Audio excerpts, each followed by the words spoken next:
चलिए, green board दिखाई दे रहा है सबको? Yes sir. चलिए, तो मैं आपके सामने चैप्टर थोड़ा सा ब्रीफ कर देता हूँ। ये यहाँ से आपका स्टार्ट हो रहा है, वर्क, एनर्जी एंड पावर।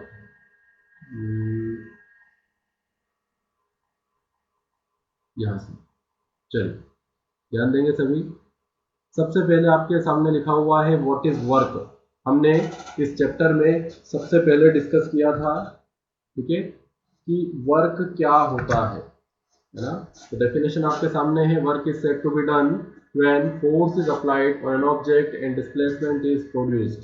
ठीक है, उसके आगे एक लाइन और हमने बोली थी, इन डायरेक्शन ऑफ फोर्स, है ना। अगर फोर्स लगाया जाए, डिस्प्लेसमेंट प्रोड्यूस होता है, तो वर्क हुआ है ऐसा हम कहेंगे। ठीक है, मैथमेटिकली फॉर्मूला हम लिखते हैं इसका, work done is equal to force into displacement. आपके सामने लिखा हुआ है W is equal to F into S.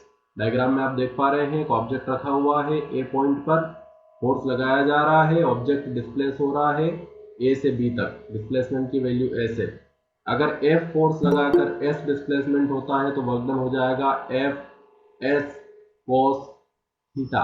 अब ये कॉस थीटा कहाँ से आया, उसके लिए आप ये एक और डायग्राम देखेंगे नीचे, जिसमें हमने एक इंक्लाइंड प्लेन लिया है, आपके सामने बना हुआ है, हॉरिजॉन्टल के साथ में थीटा एंगल बनाते हुए, है ना। सभी लोग देख पा रहे हैं इसको, ये एंगल थीटा आपको दिखाई दे रहा है यहाँ पे, है ना। इंक्लाइंड प्लेन के ऊपर अगर ऑब्जेक्ट रखा हुआ है, अगर हम फोर्स लगाते हैं हॉरिजॉन्टल में, ये फोर्स आपको दिखाई दे रहा है, हॉरिजॉन्टल में अप्लाई किया हमने, फोर्स चाहे हॉरिजॉन्टल है, डिस्प्लेसमेंट जो प्रोड्यूस होगा वो इंक्लाइंड प्लेन के साथ होगा। ये डायरेक्शन बनाई है मैंने डिस्प्लेसमेंट की। यहां डेफिनेशन के अकॉर्डिंग वर्क अगर आपको निकालना है तो आप क्या करोगे, force into displacement in direction of force. अब यहाँ पे देखो, फोर्स की डायरेक्शन में जो डिस्प्लेसमेंट हुआ है वो एस कॉस थीटा है, ये नीचे लिखा है हमने। तो वर्क डन का फॉर्मूला हो जाएगा F into S cos theta. ठीक है, तो हम यहां से इसको ये लिखेंगे, work done is equal to F into S cos theta, है ना। और एफ एस कॉस थीटा, चूंकि एफ और एस दोनों वेक्टर क्वांटिटीज है और उनके बीच जो एंगल थीटा है उसका क्रॉस प्रोडक्ट है, इसका मतलब ये डॉट हो जाएगा, स्केलर प्रोडक्ट आपको मिल जाएगा। इसमें आपको कोई समस्या नहीं है, यहाँ तक हम लोग बात कर चुके थे। ठीक है,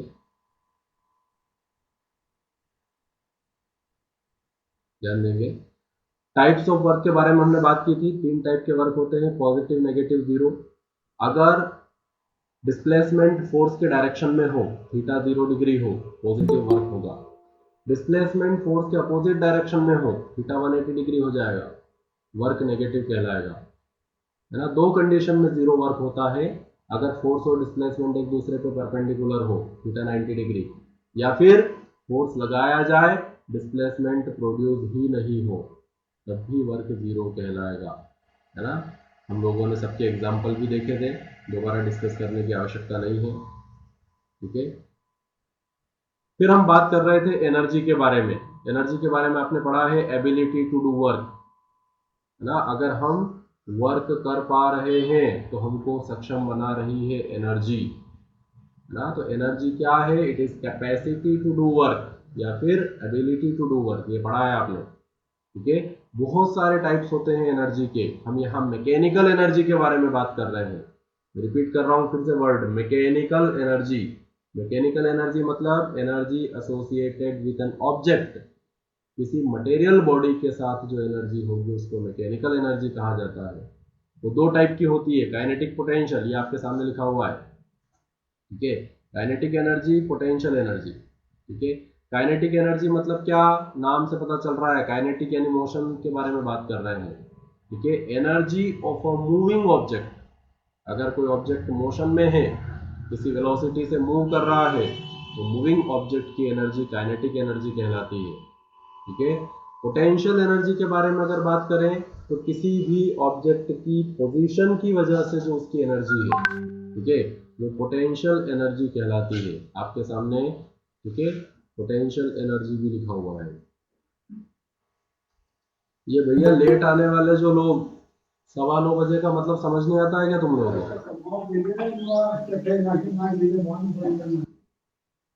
9:15 का मतलब होता है 9:15। सबके फॉर्म भर गए हैं, है ना, केवल पेमेंट डन करना बाकी है। अब दिमाग खराब करना मत, बार बार नहीं समझाऊंगा मैं। समय जो दिया गया है उस पे प्रेजेंट रहना है। चलिए, पोटेंशियल एनर्जी का मतलब आपको समझ में आता है, पोजीशन की वजह से ऑब्जेक्ट की एनर्जी, है ना। बहुत सारे टाइप्स की पोटेंशियल एनर्जी होती है, आपके सामने लिखा हुआ है, gravitational potential, elastic potential, electric potential, magnetic potential. यहाँ हम लोग बात कर रहे हैं ग्रेविटेशनल पोटेंशियल एनर्जी के बारे में। आपको पता है किसी भी ऑब्जेक्ट को अर्थ की ग्रेविटेशनल फील्ड के अंदर हम फ्री कर देते हैं तो वो अपने आप अर्थ के सरफेस की तरफ मूव करता है। एक्चुअल में वो अर्थ के सेंटर की तरफ मूव कर रहा होता है, यानी जो डिस्प्लेसमेंट यहाँ पर हो रहा है, ठीक है, वो अर्थ के द्वारा लगाए गए ग्रेविटेशनल फोर्स की वजह से हो रहा है। मतलब अर्थ फोर्स अप्लाई कर रही है और डिस्प्लेसमेंट प्रोड्यूस हो रहा है, इसका मतलब वर्क होगा। वो वर्क किस कॉस्ट पे हो रहा है? ग्रेविटेशनल पोटेंशियल एनर्जी के कॉस्ट पे हो रहा है। चलिए, ये पोटेंशियल एनर्जी का एक्सप्रेशन हमने डिराइव किया था। देखो यहाँ पे m मास का ऑब्जेक्ट हमने अज्यूम किया है,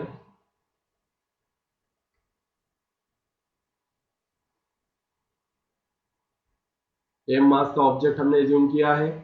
आप देख पा रहे हैं डायग्राम के अंदर सभी, ठीक है।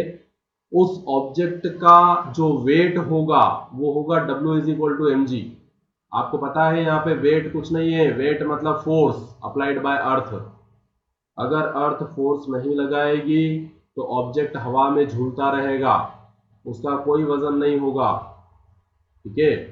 आप समझ पा रहे हैं बात को? अर्थ फोर्स लगा रही है, फोर्स कितना होता है? F is equal to M A मतलब एक्सेलरेशन, यहाँ पे एक्सेलरेशन ड्यू टू ग्रेविटी है, तो हम एम ए के बजाय लिख रहे हैं M G, Newton second law of motion. तो weight is nothing but it is force applied by earth on the object. Earth जो है वो ऑब्जेक्ट को अपनी तरफ खींचती है, जो फोर्स अर्थ लगा रही है वही उसका वेट है। ये आपके सामने यहाँ पे लिखा हुआ है। तो फोर्स लग रहा है mg, डिस्प्लेसमेंट कितना होगा? ऑब्जेक्ट यहां से इस पोजीशन से मूव करेगा, कहां तक आएगा? अर्थ की सरफेस तक। डिस्प्लेसमेंट होगा हाइट के बराबर, जितनी हाइट पे ऑब्जेक्ट रखा हुआ था। तो यहाँ पे अगर मैं वर्क कैलकुलेट करने के लिए कहूँ आपसे, तो आप फॉर्मूला क्या लगाओगे? Work is equal to force into displacement. Force कितना है? वेट के बराबर, ये लिखा है यहाँ पे वेट। डिस्प्लेसमेंट कितना है? हाइट के बराबर। वैल्यू पुट करोगे, वेट mg, हाइट h, तो वर्क हो जाएगा mgh। ये जो वर्क हुआ ये किसके कॉस्ट पे हुआ है? At the cost of potential energy. जो पोटेंशियल एनर्जी स्टोर थी बॉडी के अंदर, उसी की वजह से वो मूव कर रहा है। मेरी आवाज सुनाई दे रही है सबको? Yes sir. Yes sir. Yes, sir. Okay. तो हम बात कर रहे हैं नेक्स्ट वर्क एनर्जी थ्योरम। ये सब चीजें आपने पहले भी 9th क्लास में पढ़ी है ना। जो लोग नए भी हैं अभी, है ना, आज तो ज़्यादा दिखाई दे नहीं रहे हैं मुझे, है ना, इलाज करना पड़ेगा शायद, कोरोना का असर खत्म नहीं हो रहा है अभी। देखें, वर्क एनर्जी थ्योरम आपके सामने लिखी हुई है, amount of work done on an object is converted to its energy. क्या कह रही है थ्योरम? अगर हम किसी ऑब्जेक्ट के ऊपर वर्क करेंगे तो वो काई में कन्वर्ट हो जाएगा, वर्क एनर्जी में कन्वर्ट हो जाएगा। whatever amount of work is done it will converted to its energy। ये लिखा है हमने यहाँ पे, work done is equal to change in energy. इसको प्रूव भी हमने किया था।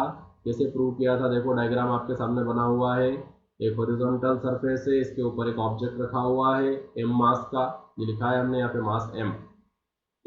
ये इनिशियली u वेलोसिटी से चल रहा है, ठीक है। देखो ए पॉइंट पे इसकी वेलोसिटी u लिखी है हमने, ये आपके सामने है। जब हमने इस बॉडी के ऊपर फोर्स अप्लाई किया F, अब आपको पता है कि अगर आप फोर्स लगाओगे तो बॉडी में एक्सेलरेशन होगा। एक्सेलरेशन होगा मतलब वेलोसिटी बढ़ेगी। देख पा रहे हैं आप, जो फोर्स हम लगा रहे हैं वो उसके मोशन की डायरेक्शन में है, तो वेलोसिटी इंक्रीज होगी। आप देखिए फोर्स हमने लगाया ए से बी तक, वेलोसिटी यू से बढ़कर कितनी हो चुकी है, v हो चुकी है। अब आपको ये तो पता है कि वेलोसिटी बढ़ रही है, और वेलोसिटी बढ़ेगी तो एनर्जी भी बढ़ेगी, ये आप लोग जानते हैं। तो यहाँ पर हम देख रहे हैं एस डिस्प्लेसमेंट तक हमने फोर्स अप्लाई किया, ए से बी तक डिस्प्लेसमेंट ए से, वेलोसिटी यू से बढ़कर हो गई है v। ठीक है, अब सोचने वाली बात है कि अगर फोर्स लगाया है तो वर्क होगा। ये फॉर्मूला लगा है वर्क का, फोर्स इनटू डिस्प्लेसमेंट। कितना फोर्स लगाया F, डिस्प्लेसमेंट कितना है S, है ना। फोर्स को न्यूटन के सेकंड लॉ से क्या पुट करोगे, F is equal to ma, ये पुट कर दिया फोर्स को ma। ठीक है, अब यहाँ पे थर्ड इक्वेशन ऑफ मोशन आप लोग जानते हैं, थर्ड इक्वेशन ऑफ मोशन ये आपके सामने लिखी हुई है, v square is equal to u square plus 2as। यहां से हम एक्सेलरेशन को क्या लिख सकते हैं, v square minus u square divided by 2s। ये एक्सेलरेशन की वैल्यू हमने उठा के इस a की जगह पे पुट कर दी है। देख लो आप, m as it is, acceleration को लिखा है v square minus u square divided by 2s into s as it is. s से s कैंसिल हो जाएगा, आपको वर्क मिलेगा m into v square minus u square by 2। ठीक है, m का मल्टीप्लाई अंदर करोगे, you will get half m v square minus half m u square. अब आप जानते हैं कि हाफ एम वी स्क्वायर क्या है, हाफ एम वी स्क्वायर जो है वो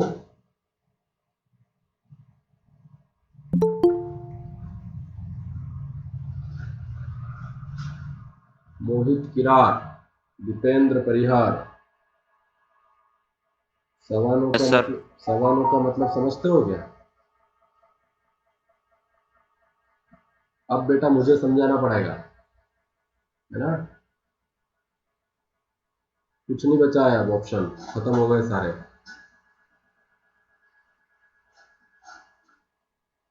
बहुत जल्दी आपका स्कूल ऑफलाइन भी शुरू हो सकता है ना। जितनी मक्कारी करोगे ऑनलाइन क्लास में, ऑफलाइन क्लास उतनी जल्दी शुरू हो जाएगी, है ना। और जितनी जल्दी ऑफलाइन क्लास शुरू होगी तुम्हारी मुसीबतें उतनी ज़्यादा बढ़ जाएगी, है ना, ये ध्यान रखें।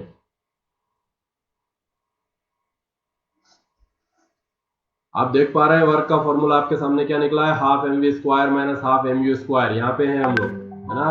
हाफ एम वी स्क्वायर क्या है, final kinetic energy. Half m u square क्या है, इनिशियल काइनेटिक एनर्जी। आप देख पा रहे हैं फाइनल माइनस इनिशियल करोगे तो क्या मिलेगा आपको, वर्क डन। अब ये फाइनल माइनस इनिशियल एनर्जी क्या है, चेंज इन एनर्जी। मतलब जो वर्क हमने किया है वो वर्क काई में कन्वर्ट हो गया, एनर्जी में कन्वर्ट हो गया। This is the work energy theorem, है ना। बहुत आसान आसान से कंसेप्ट हैं जो आप बहुत इजीली इनको याद कर सकते हो, इसमें कोई समस्या किसी को नहीं होनी चाहिए। ठीक है, अब हम बात कर रहे हैं law of conservation of energy. ये भी आपने 9th क्लास में पढ़ा है। ठीक है, मैं रिवाइज करवा देता हूँ। क्या बोलता है एनर्जी कंजर्वेशन का नियम, energy can neither be created nor be destroyed, it can be transform from one form to another form. Energy न बनती है न खत्म होती है, ये एक रूप से दूसरे रूप में परिवर्तित हो जाती है ना। आपके घर में पंखा लगा हुआ है, आप जानते हैं आप जैसे स्विच ऑन करेंगे, ठीक है, जो इलेक्ट्रिकल एनर्जी हम एमपीईबी से ले रहे हैं, मध्य प्रदेश इलेक्ट्रिक बोर्ड जो है आपका, जिसको बिल पे करते हो आप, वहां से आप एनर्जी ले रहे हो इलेक्ट्रिकल फॉर्म में। ठीक है, फैन को सप्लाई कर रहे हो, ठीक है, फैन घूमना शुरू करता है ना, उसकी काइनेटिक एनर्जी में वो कन्वर्ट हो रही है ना। आप जानते हैं एक एनर्जी दूसरे फॉर्म में कन्वर्ट हो जाती है। तो यहाँ पे एनर्जी कंजर्वेशन का नियम भी यही कहता है। हमने इसको प्रूव किया था किसी फ्रीली फॉलिंग बॉडी के मैकेनिकल एनर्जी कंजर्वेशन के लिए। अब देखो यहाँ पे ए और बी पॉइंट हमने माने हैं दो अलग अलग, देख पा रहे हैं डायग्राम में, एक ऑब्जेक्ट है एम मास का, ठीक है, ये ए पॉइंट पे है, इसको बी तक आप ले जा सकते हो, एक्सटर्नल फोर्स आप लगाओगे तब जाएगा ऊपर, या बी पे रखो नीचे गिरा सकते हो, बी से ए पे भी आ सकता है, ए से बी पे भी जा सकता है, दोनों में कोई दिक्कत नहीं है। अगर बी से ए मानोगे तो ग्रेविटी उसको नीचे लेके आएगी, अगर ए से बी मानोगे तो आप लेकर जाओगे ऊपर, कोई समस्या नहीं है।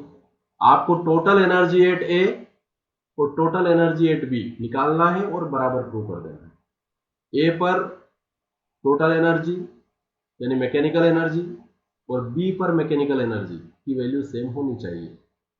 देखें यही हमने किया है यहाँ पे। ए पॉइंट पे आप देख रहे हैं मैकेनिकल एनर्जी का फॉर्मूला काइनेटिक प्लस पोटेंशियल, ये आपके सामने लिखा हुआ है। Mechanical is equal to sum of kinetic and potential. Kinetic energy आपको पता है हाफ एम वी स्क्वायर होती है। यहाँ पे इनिशियल वेलोसिटी आपने यू माना था, ये लिखा हुआ है डायग्राम में, तो काइनेटिक एनर्जी हो जाएगी half m v square. Potential का फॉर्मूला होता है एम जी एच। आपको पता है ए पॉइंट की हाइट 0 है सरफेस से, क्योंकि ए पॉइंट सरफेस के ऊपर ही मौजूद है। ठीक है, तो हाइट 0 होने पर पोटेंशियल एनर्जी 0 हो जाएगी, यानी total mechanical energy is equal to half m u square. ये काइनेटिक एनर्जी जो हमने दी है बॉडी को, ध्यान देंगे। अब ये ऑब्जेक्ट जैसे जैसे ऊपर जाएगा, आपने इसको यू वेलोसिटी से थ्रो तो किया है, लेकिन आपको पता है जैसे जैसे ये ऊपर जाएगा इसकी वेलोसिटी कम होती जाएगी, है ना, क्योंकि ये ग्रेविटी के अगेंस्ट मूव कर रहा है। डायग्राम में देखेंगे ऊपर जाने पर वेलोसिटी डिक्रीज हो जाएगी किसी पॉइंट पर। हमने बी माना है हाईएस्ट पॉइंट को, यहां वेलोसिटी पूरी तरीके से हो चुकी है 0। ठीक है, तो बी पॉइंट पे हम मैकेनिकल एनर्जी निकालेंगे। देखिए डेरिवेशन के अंदर हमने लिखा है ना, using third equation of motion. Third equation के बारे में अभी बात की है हमने पिछले डेरिवेशन में, v square is equal to u square plus 2s। यहाँ देखें फाइनल वेलोसिटी इज 0 डायग्राम से, इनिशियल इज u, ठीक है, प्लस 2s, क्या लिखा है इसको, minus 2gh, 2 as it is, a is acceleration due to gravity, a की जगह लिखा है g। चूंकि ये एक्सेलरेशन रिटार्डेशन है, अभी हमने कहा है कि जैसे जैसे बॉडी ऊपर जाएगी वेलोसिटी कम होती जाएगी, यानी नेगेटिव एक्सेलरेशन है, तो a को लिखोगे माइनस g, ये देखो प्लस साइन माइनस हो चुका है यहाँ पे।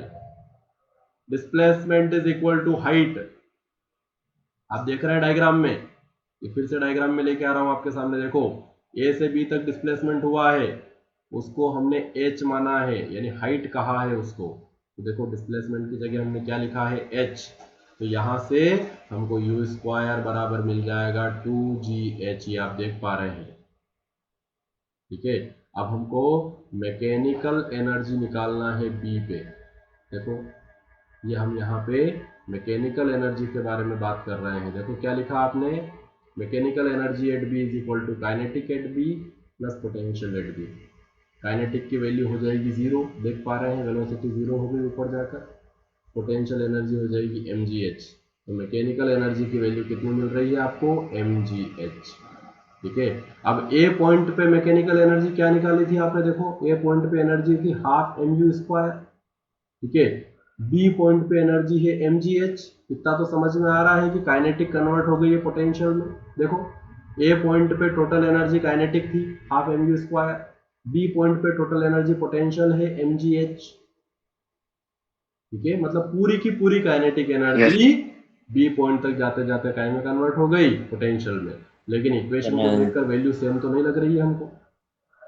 तब क्या करें, फर्स्ट इक्वेशन में यू स्क्वायर की वैल्यू पुट कर दो, ये जो निकाली हमने थर्ड इक्वेशन से 2gh, ये 2gh जब यहाँ पे पुट करेंगे यू स्क्वायर की जगह, तो क्या मिलेगा, हाफ एम, ये लिखा है यहाँ पे आपके सामने, half m into u square को लिखा आपने 2gh, 2 से 2 कैंसिल हो गया, क्या बचेगा, mgh।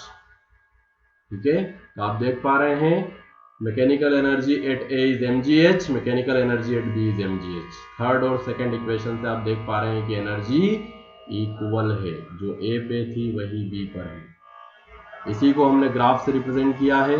देखो ये ग्राफ के ऊपर हमने बनाया है यहाँ पे काइनेटिक एनर्जी और पोटेंशियल एनर्जी का कर्व। ठीक है, ये दो अलग अलग कलर में कर्व आपके सामने बने हुए हैं। एक में हाईएस्ट पॉइंट पे काइनेटिक एनर्जी आप देख रहे हैं, मैक्सिमम काइनेटिक एनर्जी यहाँ पर, उस समय पोटेंशियल 0 है। ठीक है, जैसे जैसे बॉडी ऊपर जाएगी काइनेटिक कम होती जा रही है। ये देखो ग्राफ नीचे आ रहा है, ये वाला पिंक वाला, काइनेटिक कम हो रही है लेकिन पोटेंशियल बढ़ रही है, क्योंकि ऊपर जाने पर वेलोसिटी डिक्रीज हो रही है, हाइट बढ़ रही है। हाइट बढ़ने पर पोटेंशियल बढ़ेगी, वेलोसिटी कम होने पर काइनेटिक कम होगी। एट हाईएस्ट पॉइंट आप ध्यान देंगे, ये जो यहाँ पे हमने ये जो पॉइंट लिखा है ये हाईएस्ट पॉइंट है। ठीक है, आप देखेंगे हाईएस्ट पॉइंट पर वेलोसिटी क्या है, 0, तो काइनेटिक कम होकर हो गई 0, लेकिन हाईएस्ट पॉइंट पे हाइट हो चुकी है मैक्सिमम, तो पोटेंशियल एनर्जी हो गई मैक्सिमम, यहाँ पहुंच गए आप। ठीक है, वापस अगर बॉडी फिर से नीचे आती है, फ्रीली फॉल करेगी, नीचे से फेंका ऊपर गई, अब वो ऊपर जाके रुक तो जाएगी नहीं, आपको पता है, एक मोमेंट के लिए वेलोसिटी 0 होगी, फिर से डाउनवर्ड मूव करना शुरू करेगी। ठीक है, ये इधर अपवर्ड मोशन है, ये नीचे लिखा हुआ है। ठीक है, और ओरिजिन के बाद वाला डाउनवर्ड मोशन है। डाउनवर्ड मोशन में जैसे जैसे बॉडी नीचे आएगी वापस से एक्सेलरेट होगी, वेलोसिटी बढ़ेगी। आप देख रहे हैं पिंक वाला कर्व ऊपर जा रहा है, वेलोसिटी बढ़ेगी मतलब काइनेटिक बढ़ेगी, लेकिन हाइट कम होती जाएगी नीचे आने पर, हाइट कम होने पर पोटेंशियल कम होती जाएगी। फिर से जैसे ही वो उस पॉइंट पर पहुंच जाएगा जहां से फेंका गया था, ठीक है, potential is 0, kinetic is maximum. ये ग्राफ आपको समझ में आता है। ठीक है, डेरिवेशन आप करेंगे, ग्राफ आप बनाएंगे। ठीक है, एनर्जी वाला पोर्शन यहाँ पे कंप्लीट होता है। इतनी बात हम पिछली क्लास में कर चुके थे। अब यहाँ से आगे कोलिजन हमने लिखा है, कोलिजन हम पढ़ने वाले थे। अभी एक काम करते हैं, कोलिजन को पहले हटा देते हैं, पहले हम लोग बात कर लेते हैं पावर के बारे में, है ना। हमने वर्क के बारे में पढ़ा, एनर्जी के बारे में पढ़ा, अब हम देख रहे हैं पावर।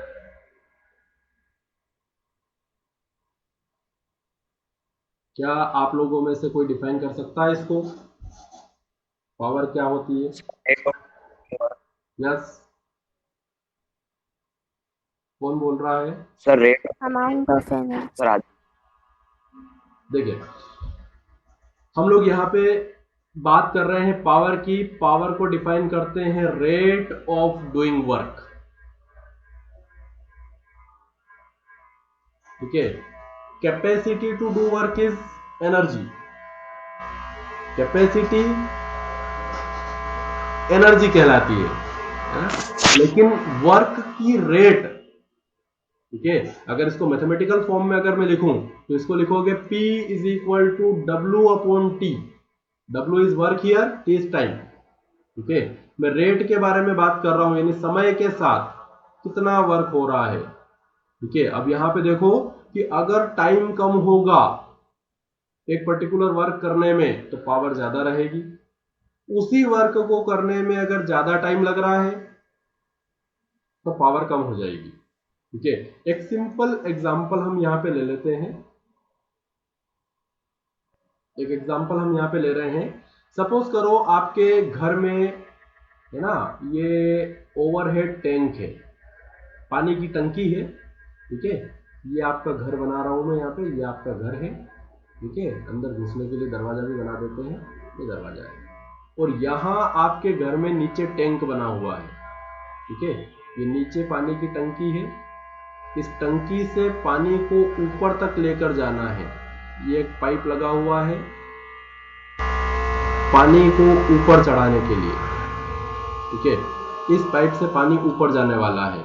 आपको पता है कि ये काम करने के लिए आप यहाँ पे एक पंप यूज करोगे, जिसको हम जनरल भाषा में मोटर बोलते हैं। यस और नो? यस है ना, पानी को ऊपर ले जाने के लिए एक पंप यूज करते हैं, इलेक्ट्रिकल मोटर जिसको बोला जाता है। मुझे एक बात बताओ कि अगर आपके पास दो पंप मौजूद है, एक पंप है ए और दूसरा पंप है बी। ठीक है, जो पंप ए है उसको इस टैंक को फिल करने में 5 मिनट का समय लगता है। ठीक है, pump A takes 5 minutes to fill the overhead tank, ये पूरा भरने में 5 मिनट का टाइम लगता है, जबकि पंप बी को यही काम करने में 20 मिनट का समय लगता है। ठीक है, the electrical motor B takes 20 minutes. आप मुझे बताओ कि दोनों ने अलग अलग काम करा है कि एक ही काम करा? एक ही काम की। काम एक ही हुआ। ऊपर टैंक था पूरा, उसको भरना था, ए ने भी वही टैंक भरा, बी ने भी वही टैंक भरा, लेकिन उस काम को करने में ए को कम समय लगा। The pump A takes less time in comparison to pump B. इसका मतलब वर्क सेम हुआ। देखो ये फॉर्मूला आपके सामने लिखा हुआ है, P is equal to W by t. Work done is same in both the cases. ठीक है, बट टाइम डिफर्स। ठीक है, the pump which is taking less time is more powerful. ये बात समझ में आती है आपको? डिनोमिनेटर में टाइम है, Yes, sir. जिसको समय कम लग रहा है उसकी पावर क्या होगी? ज्यादा होगी। The person with Yes, sir. More power will do fast work. जिसका पावर ज्यादा है वो वर्क जल्दी जल्दी करेगा। ज्यादा करेगा ऐसा नहीं कह सकते, जल्दी करेगा, कम समय लेगा। और जिसका पावर कम है वो टाइम ज्यादा लेगा। तो आपको रेट ऑफ वर्क डन समझ में आता है? कोई समस्या नहीं इसके अंदर किसी को? No, sir. चलिए, No, sir. अब हम लोग यहाँ पे बात कर रहे हैं unit and dimensional formula of power. चलिए, तो ये आपका पावर का फॉर्मूला W अपॉन T। आप मुझे बता सकते हो इसकी यूनिट क्या होगी? What is unit of work? Wait. Work की यूनिट जूल Joule. होती है, पता है आपको? Yes, sir. Unit Yes. Of time second, ऐसा यूनिट की बात कर रहा हूं मैं यहाँ पे, है ना? तो पावर की यूनिट क्या हो जाएगी? जूल पर सेकेंड। समझ पा रहे हैं सभी? Unit of power is joule पर सेकेंड, और जूल पर सेकेंड को ही बोला जाता है वॉट। क्या बोलते हैं इसको? What? आपने What? What? स्टीम इंजन किसने बनाया था? स्टीम इंजन किसने बनाया था? अरविंद सिंह। Yes, sir. आज का टाइम क्या दिया था बेटा? सर वो मोबाइल नीचे चार्ज लग रहा था। है सर नीचे चार्ज लग रहा था मोबाइल। बेटा, ये एमराल्ड स्कूल नहीं है, ऑक्सफोर्ड में आ गए हो। समझ में आ गई बात? Okay sir. ये मूर्खता आपने अपने पास रखना है, हमारे सामने मत दिखाओ। जो क्लास का समय बोला गया है उसी समय पे आना। सालों को बुला के दूंगा यहाँ पे मैं स्कूल में। ये फालतू की बहानेबाजी अपने पास रखना।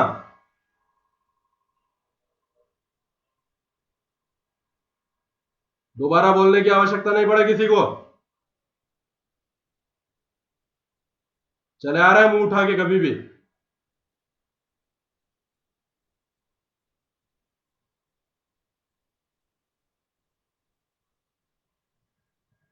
ध्यान देंगे, पावर की यूनिट के बारे में हम बात कर रहे थे। Work done upon time, unit of work is joule, unit of time is second.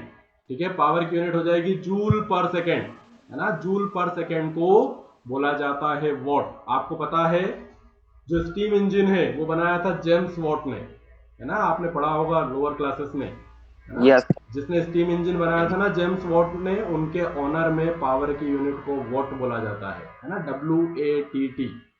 इसको हम रिप्रेजेंट करते हैं कैपिटल W से। चलिए, Yes, इसके अलावा अदर यूनिट, चलो पहले डायमेंशनल फॉर्मूला निकाल लेते हैं। ठीक है, ये आपके सामने मैं यहाँ पे डायमेंशनल फॉर्मूला इसका निकाल रहा हूँ।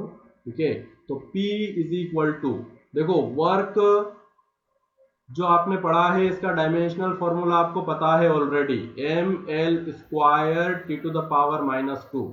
सबको पता है वर्क होता है फोर्स इंटू डिस्प्लेसमेंट, है ना? mlt की पावर -2 इंटू l। तो वर्क का डायमेंशन हो जाएगा ml square t to the power -2। Dimension of time, denominator में टाइम है, टाइम का डायमेंशन होता है t। ठीक है, इसको सॉल्व करेंगे, ये हो जाएगा ml square t to the power -3। यही होगा क्या? Yes. न्यूमरेटर में t की पावर Yes, -2 sir. है, डिनोमिनेटर से t और ऊपर जाएगा, क्या हो जाएगा? ml square t to the power -3। This is the dimensional formula of power. ठीक है, अब हम इसके बाद बात कर रहे हैं इसकी कमर्शियल यूनिट के बारे में। ठीक है, देखो मैं यहां पे लिख रहा हूं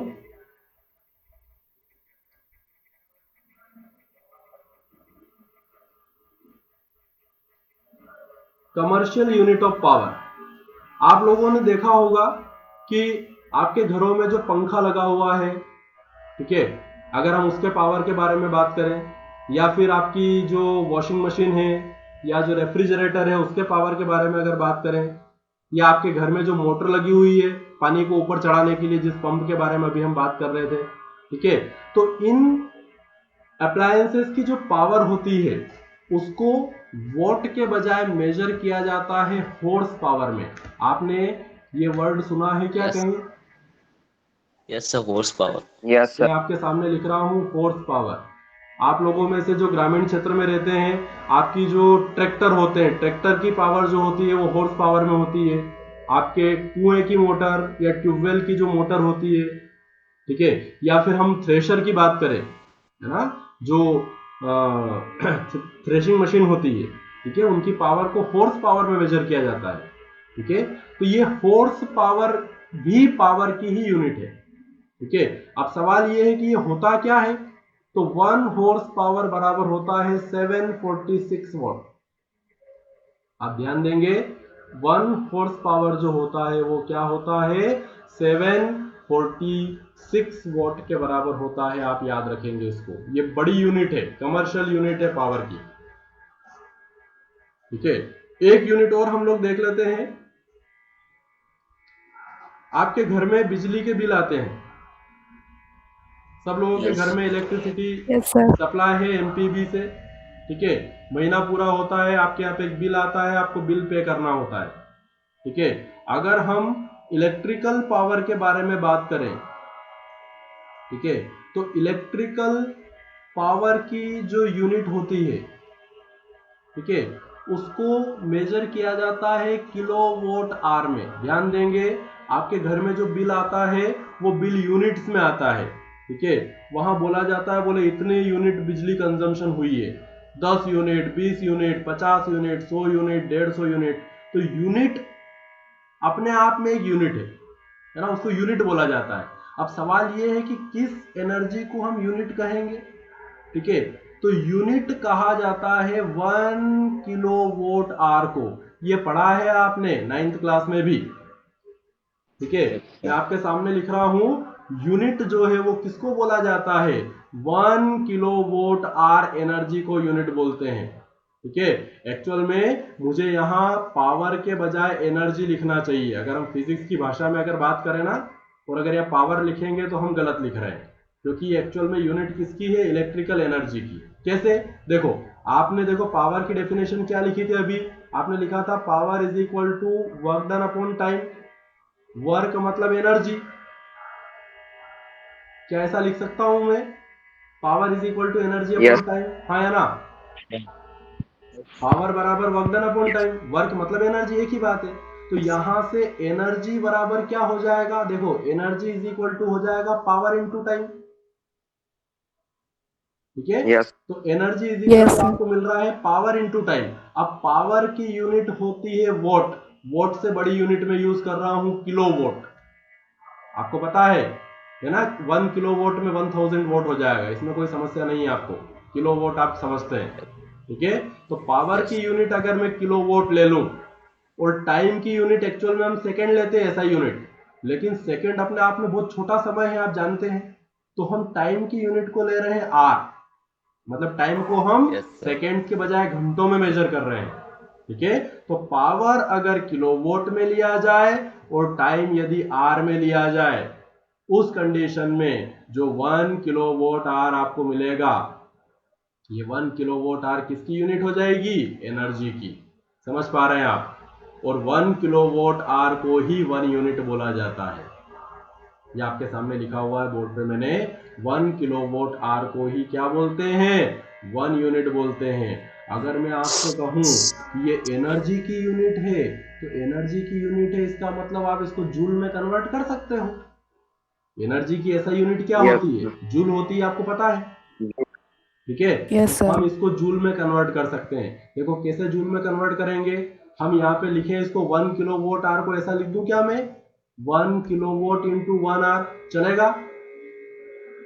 यस 1 किलोवाट आवर को 1 किलोवाट इंटू 1 आवर लिख सकते हैं, ठीक है। क्या मतलब हुआ इसका? 1 किलोवाट इंटू 1 आवर का मतलब क्या हुआ?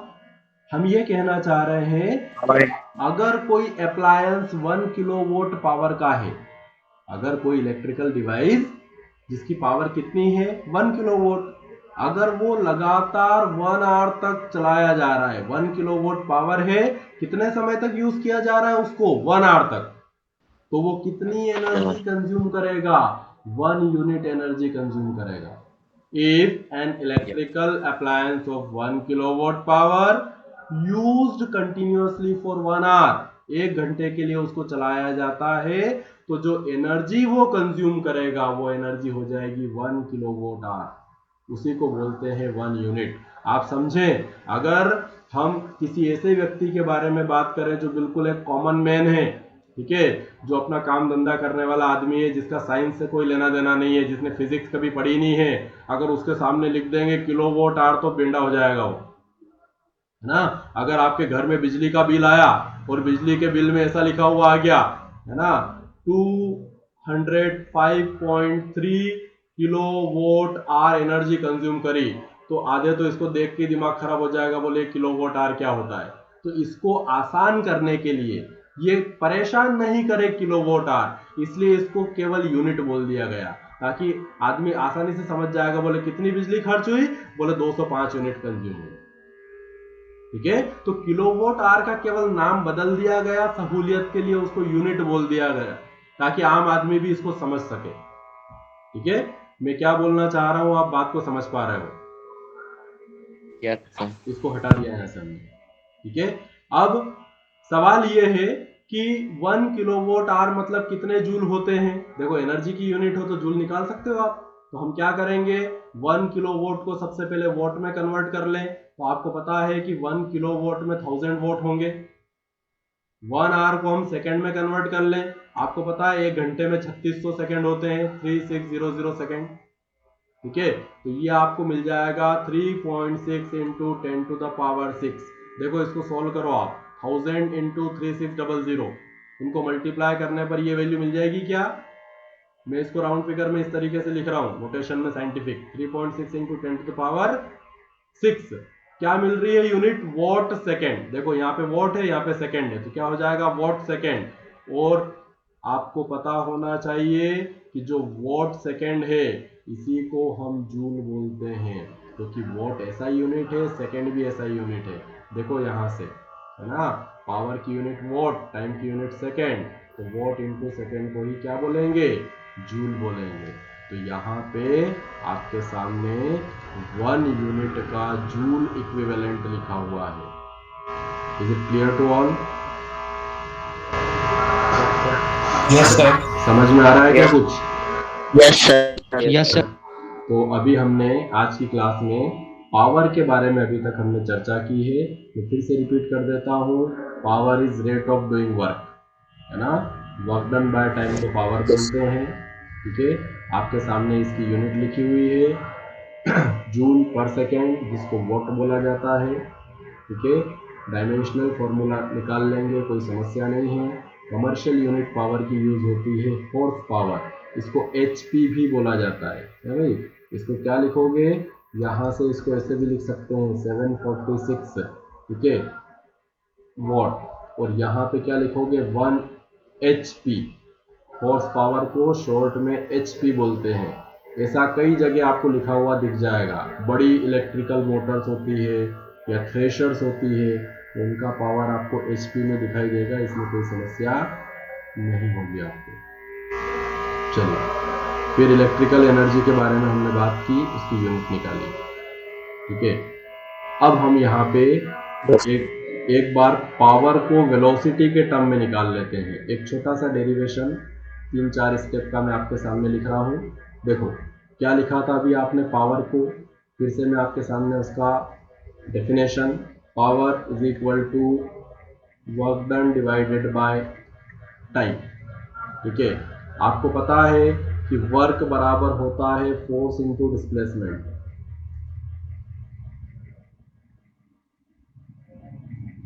क्या लिख सकते हैं आप वर्क को, न्यूमरेटर में मैंने लिख दिया फोर्स इंटू डिस्प्लेसमेंट, डिनोमिनेटर में टाइम एज इट इज। ध्यान देंगे, यहाँ आपको मिल रहा है डिस्प्लेसमेंट अपॉन टाइम। आप जानते हैं डिस्प्लेसमेंट अपॉन टाइम क्या होता है, ठीक है। फोर्स को लिखा as it is, displacement upon time होता है वेलोसिटी। तो आपको मिल जाएगा पावर का formula force into velocity, short में इसको लिखोगे P is equal to F into V। ध्यान देंगे, अगर आपको ये बता दिया जाए कि किसी बॉडी के ऊपर इतने न्यूटन फोर्स लग रहा है, ठीक है, कितना फोर्स लगाया जा रहा है वो बता दिया गया है आपको, और फोर्स लगाने पर वो बॉडी कितनी वेलोसिटी से चल रही है ये भी आपको पता है। तो आप फोर्स और वेलोसिटी का मल्टीप्लाई करके क्या निकाल सकते हो, पावर निकाल सकते हो। तो ध्यान रखेंगे पावर के दो फॉर्मूले, एक हमने लिखा है work done upon time W/T, और एक फॉर्मूला हमने लिखा है फोर्स इनटू वेलोसिटी। Velocity. इसमें कोई समस्या आपको नहीं होनी Sir. चाहिए, डायरेक्ट आप फॉर्मूला याद रखेंगे। यहाँ पे Yes, sir. आपका वर्क, एनर्जी और पावर तीनों कंप्लीट होता है। अब हम बात कर रहे हैं कोलिजन के बारे में। चलिए नया टॉपिक हम यहाँ से शुरू कर रहे हैं, कोलिजन। ध्यान देंगे कोलिजन जो वर्ड है, ठीक है, उसका हिंदी में मतलब होता है टकराना। आप जानते हैं एक ऑब्जेक्ट दूसरे ऑब्जेक्ट से कोलाइड कर गया, कोलाइड करना मतलब क्या होता है, टकराना, ठीक है। तो कोलिजन जो है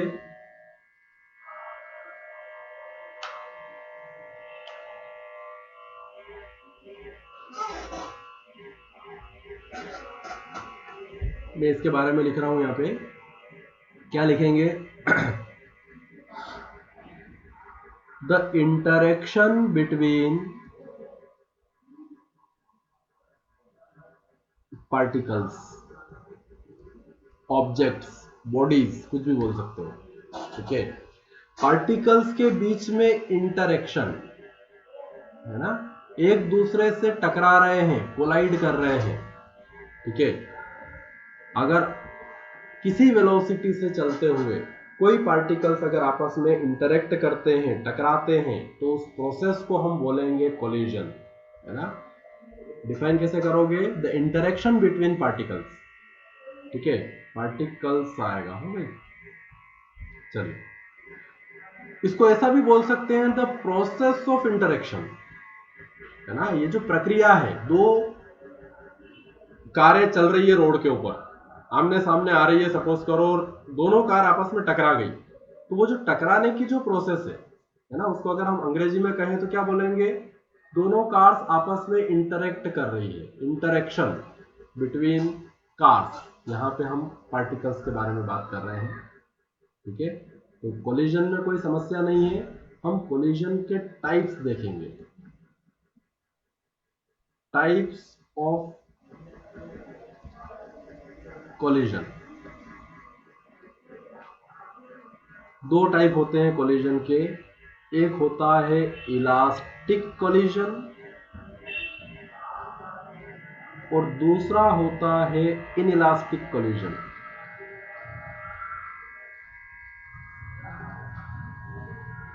one is elastic collision, another is inelastic collision. देखिए कैसे डिफाइन करेंगे इनको, इलास्टिक और इनइलास्टिक कोलिजन को डिफाइन कैसे किया जाए। मैं इसी के सामने इसकी डेफिनेशन लिख रहा हूं, है ना। ये डेफिनेशंस आप लोग याद रखेंगे। इलास्टिक कोलिजन को डिफाइन करते हैं सबसे पहले, चलो एरो बना के लिख देता हूं मैं, बोथ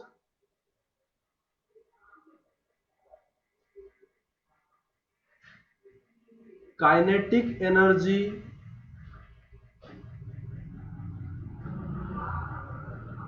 एंड मोमेंटम कंजर्व, ठीक है। मैं बहुत शॉर्ट में लिख रहा हूं डेफिनेशन, आप इसको विधिवत तरीके से लिखेंगे कि elastic collision is defined as the collision in which both kinetic energy of the particles and momentum of the particles remains conserve, ठीक है। आप सोचो कि दो पार्टिकल टकरा रहे हैं, तो बिफोर कोलिजन, टकराने के पहले दोनों की मिलाकर कोई ना कोई काइनेटिक एनर्जी होगी। जब वो टकरा जाएंगे, कोलाइड कर जाएंगे, उसके बाद उनकी कोई ना कोई काइनेटिक एनर्जी होगी। तो कोलिजन के पहले जो काइनेटिक एनर्जी थी दोनों की मिलाकर, अगर वही एनर्जी कोलिजन के बाद भी है, इसका मतलब कोलिजन क्या कहलाएगा, इलास्टिक कोलिजन कहलाएगा, ठीक है। इसको डिफाइन करेंगे तो क्या लिखोगे, only momentum conserve. In elastic collision में केवल मोमेंटम कंजर्व रहता है, यानी before collision momentum after collision momentum के बराबर होगा। ठीक है, मोमेंटम केवल कंजर्व रहेगा, काइनेटिक एनर्जी कंजर्व नहीं होगी। अब सोचने वाली बात है, अगर मैं यहां पे एग्जांपल लूं इसका, तो जितने भी प्रैक्टिकल कोलिजन्स होते हैं, प्रैक्टिकली जितने भी कोलिजन होते हैं, ठीक है, भले हम लोग बात करें किसी बॉल को दीवार के ऊपर हिट करना है, ठीक है, मैं आपके सामने यहाँ पे एक एग्जांपल लिख रहा हूं, hitting a ball on a wall. आपके हाथ में एक बॉल है, ठीक है, इस बॉल को उठाकर आपको सामने दीवार के ऊपर मारना है ना। कई बार हम लोग खेलते हैं ना, कोई नहीं मिलता है साथ में, तो क्या करते हैं, दीवार के सामने खड़े हो जाते हैं, बॉल फेंकते हैं, वो रिटर्न होकर आती है, कोलाइड करके उसको कैच करते हैं, फिर फेंकते हैं, फिर कैच करते हैं, है ना। आप लोगों ने सबने ऐसा किया होगा। ये जो बॉल हिट कर रही है दीवार के ऊपर, ठीक है, ध्यान देंगे, ये जो प्रोसेस है ये इनइलास्टिक कोलिजन की है, क्योंकि यहां पे जब बॉल जा रही थी जिस एनर्जी से, जितनी काइनेटिक एनर्जी से आपने उसको फेंका था, उतनी काइनेटिक एनर्जी से वो वापस नहीं आती है ना। कुछ एनर्जी उसकी खर्च हो जाती है कोलिजन के दौरान। अब अगर आप पूछोगे कि कहां खर्च होती है, ठीक है, आप अगर इतना भी सोचोगे कि खर्च कैसे हो रही है, तो आपको पता है एनर्जी कंजर्वेशन लगा दो आप। जब बॉल टकराएगी दीवार पे जाके, तो आपको पता है कि साउंड प्रोड्यूस होता है, आवाज आएगी, ठीक है। तो जो एनर्जी है काइनेटिक एनर्जी, उसका कुछ पार्ट काई में चला गया, साउंड एनर्जी में खर्च हो गया, ठीक है। बॉल का जो शेप है वो बदलेगा कुछ मोमेंट के लिए ही सही। जब बॉल कांटेक्ट में आएगी दीवार के, तो बॉल के अंदर जो डिफॉर्मेशन होगा, ठीक है, वो डिफॉर्मेशन में बॉल की इंटरनल एनर्जी चेंज होगी। तो कहने का मतलब है, देखो हमें महसूस नहीं होता है, लेकिन बॉल गर्म ही होगी, कुछ पार्ट हीट एनर्जी में भी खर्च होगा। तो यहाँ पे एनर्जी कंजर्व्ड नहीं होती है, ठीक है। अगर हम इसके एग्जाम्पल की अगर बात करें, है ना, तो इसका एग्जाम्पल एक्चुअल में कोई भी कोलिजन कंप्लीटली इलास्टिक होता नहीं है। मैं आपको एक बात बता दूं, इस पूरे यूनिवर्स के अंदर कोई भी कोलिजन ऐसा नहीं है जो कंप्लीटली इलास्टिक हो, इस बात को समझ लें। लेकिन फिर भी हम आइडियली, ठीक है, ऐसा मान के चल लेते हैं, है ना, प्रैक्टिकल को आइडियल मान लेते हैं, ठीक है। जैसे कोलिजन बिटवीन सब एटॉमिक पार्टिकल्स,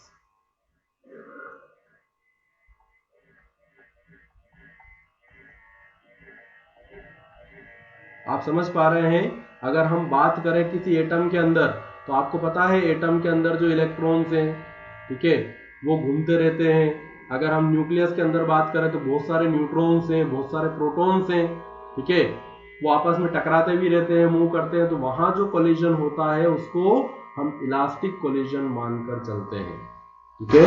तो ये कोलिजन आपका इलास्टिक कोलिजन में दोनों कंजर्व रहेंगे, काइनेटिक एनर्जी और मोमेंटम, बिफोर और आफ्टर कोलिजन। और यहाँ पे इन इलास्टिक में केवल कंजर्व कौन रहेगा, मोमेंटम कंजर्व रहेगा, एनर्जी कंजर्व नहीं होगी।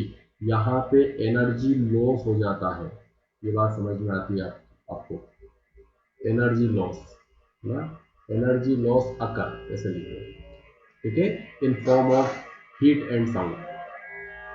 अब हम यहाँ पे इलास्टिक कोलिजन के बारे में स्टडी करेंगे, ठीक है।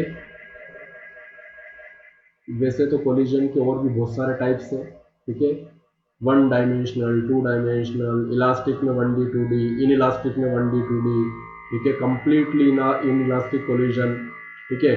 लेकिन हमको यहाँ पे जो पढ़ना है वो है 1 डायमेंशनल इलास्टिक कोलिजन। ध्यान देंगे सभी, 1 डायमेंशनल इलास्टिक कोलिजन के बारे में हम लोग डिटेल में पढ़ने वाले हैं। अभी एक डेरिवेशन करेंगे, ध्यान से देखना है, ठीक है। 1 डायमेंशनल इलास्टिक कोलिजन, अब इसको समझें कि ये क्या है ना। एक एग्जांपल ले लेते हैं। सबसे पहले एजम्पशन में क्या ले लें, देखो ये आपके पास में एक हॉरिजॉन्टल सरफेस है, ये हो गई आपकी हॉरिजॉन्टल सरफेस। ठीक है, इस हॉरिजॉन्टल सरफेस के ऊपर हमको यहाँ पे दो बॉडीज रख देना है। ये बॉल मान लेता हूँ मैं स्फेरिकल शेप की, ये एक बॉल है, ठीक है, जिसका मास हमने मान लिया m1। ठीक है, ये दूसरी बॉल है इसी हॉरिजॉन्टल सरफेस के ऊपर, जिसका मास हमने मान लिया m2। इन दोनों में से कोई भी मास छोटा बड़ा हो सकता है, दोनों समान भी हो सकते हैं, कोई दिक्कत नहीं है। ये दोनों बॉल्स जो है वो एक ही लाइन में, आप ऐसा मान लो कि फर्श के ऊपर एक लाइन खींची हुई है, उसी लाइन के ऊपर दोनों बॉल इस तरीके से रोल कर रही है, लुढ़क रही है। अगर हम हिंदी में बात करें तो इस बॉल की वेलोसिटी जिसका मास m1 है, u1 मान ली हमने, m2 मास की जो बॉल है उसकी इनिशियल वेलोसिटी हमने मान ली u2। ठीक है, मासेस m1 m2 है, वेलोसिटीज u1 u2 है। अगर मैं आपसे पूछूं कि क्या ये बॉल्स आपस में कोलाइड करेगी, हाँ या ना, कोई जवाब देगा इसका?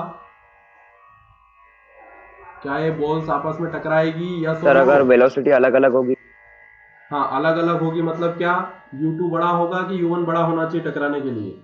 सर u1 बड़ा होना चाहिए। है ना, ये बात आपको समझ में आती है कि जो पीछे जो बॉल चल रही है अगर उसकी वेलोसिटी ज्यादा है आगे जो चल रही है उससे, उस कंडीशन में दोनों कोलाइड करेगी कुछ समय के बाद। ठीक है, यस सर। ये केस आपके सामने जो मैंने बनाया है, ये बनाया है बिफोर कोलिजन का, टकराने के पहले ये स्थिति है। ठीक है, अब यहां नीचे में आपके सामने एक केस बना रहा हूं आफ्टर कोलिजन का, टकराने के बाद क्या स्थिति बनेगी। देखो, जो m1 मास की जो बॉल है, टकराने के बाद भी उसका मास m1 ही रहेगा, ये आप जानते हैं, मास में परिवर्तन नहीं होगा, लेकिन इसकी वेलोसिटी जो है वो u1 से चेंज होकर हो जाएगी v1। वेलोसिटी में परिवर्तन होगा, वेलोसिटी बढ़ भी सकती है, कम भी हो सकती है।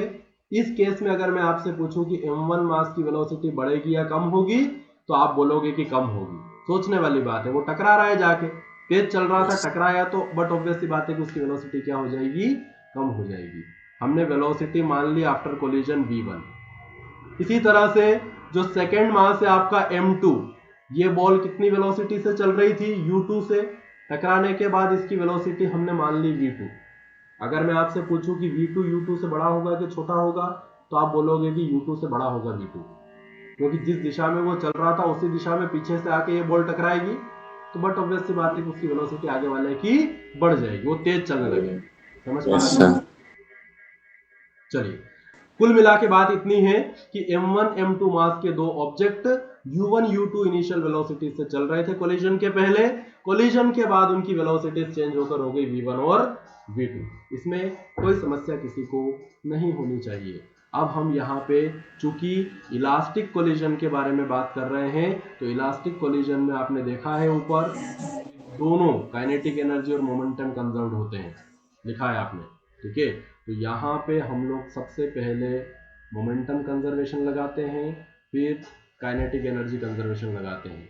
ठीक है, मैं यहाँ आपके सामने लिख रहा हूँ मोमेंटम कंजर्वेशन। अगर मोमेंटम कंजर्वेशन लगाएंगे तो आप क्या बोलोगे मोमेंटम कंजर्वेशन में? Total momentum before collision, collision के पहले जो टोटल मोमेंटम था वो बराबर रहेगा किसके? Total momentum after collision. समझ पा रहे हैं क्या इस बात को? है ना, दोनों बॉडीज Yes. का मिलाकर मोमेंटम कंजर्वेशन क्या कहता है कि अगर पार्टिकल्स के ऊपर एक्सटर्नल फोर्स न लगाया जाए, ये पढ़ा है हमने पिछले चैप्टर में, जो आपने पढ़ा था लॉज ऑफ मोशन, ध्यान है क्या आपको? आपने मोमेंटम कंजर्वेशन पढ़ा है। यस अगर एक्सटर्नल फोर्स न लगाया जाए तो बॉडीज का मोमेंटम कंजर्व रहेगा। आप यहाँ पे देख रहे हैं कि कोई एक्सटर्नल फोर्स नहीं लग रहा है, m1 अपनी वेलोसिटी से चल रहा है, m2 अपनी वेलोसिटी से चल रहा है, वो खुद ही वेलोसिटी डिफरेंस होने की वजह से आपस में टकरा रहे हैं। बाहर से किसी ने कोई फोर्स नहीं लगाया है, जो भी हो रहा है वो उन दोनों के आपस में हो रहा है। ठीक है, external force is zero, in that case momentum remains conserve. ठीक है, मोमेंटम कंजर्वेशन में क्या होगा, बिफोर मोमेंटम कंजर्वेशन बराबर हो जाएगा बिफोर कोलिजन मोमेंटम बराबर हो जाएगा आफ्टर कोलिजन मोमेंटम के।